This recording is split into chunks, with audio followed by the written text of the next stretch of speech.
the border. Congressman Greg Steube, Republican from Florida, joins us now. Congressman, could this happen?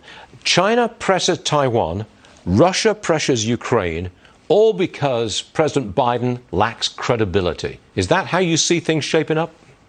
I think our enemies in the world look at this as an opportunity because of the failed leadership of the Biden administration. And all you have to do as an example for that is look at what happened in Afghanistan. As you and I sit here today having a conversation, we still have Americans stuck in Afghanistan through a complete and utter military failure. They know, the Russians and the Chinese know, that this administration lacks the fortitude to move forward to be a strong national, international defense of other nations.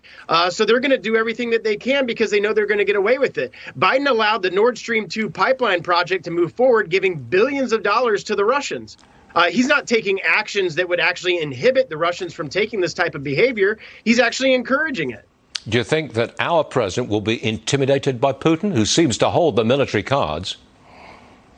I don't think that anything that Putin says, one, is going to be honest in what's actually happening behind the scenes. Our own intelligence is telling us they're amassing troops on the border, which looks like they're going to invade the Ukraine. I don't think anything that Putin's going to tell Biden is going to be honestly or accurate as to what the real assessment or what their intentions are. And I don't see Biden doing anything as a strong advance to that. Look, the Russians attacked one of our energy systems here in the United States. What happened from that? Was there any repercussions in our country for the Russians hacking into one of our energy systems and shutting down power grids and pipelines? No, absolutely not. So they know that the Biden administration is weak, and there's not going to be any repercussions for any type of behavior that they have on the international stage. What happens if America is supposed to be organizing a diplomatic boycott of the Winter Olympics, with the Beijing Winter Olympics, in February of next year?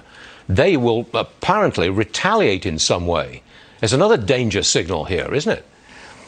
Well, that's a danger signal. You have members of Congress trying to say that we should pull out. The United States should pull out of being a part of that. You hear nothing from the administration on that. You have 180 different sorties of the Chinese aircraft that have invaded into the Taiwanese airspace. What's become of that? Absolutely nothing. They're testing our resolve. They're testing this administration to see what, if anything, the Biden administration is willing to do to take an active defensive position on our allies throughout the globe. And thus far, the Biden administration have sat silent. Brad Baer, Fox News, asked Defense Secretary Lloyd Austin if he regrets the Afghan withdrawal. Here's his answer. Roll tape, please. Do you have any regrets about the Afghan withdrawal?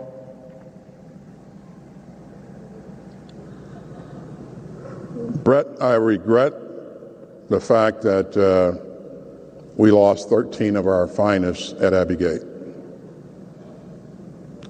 I regret that we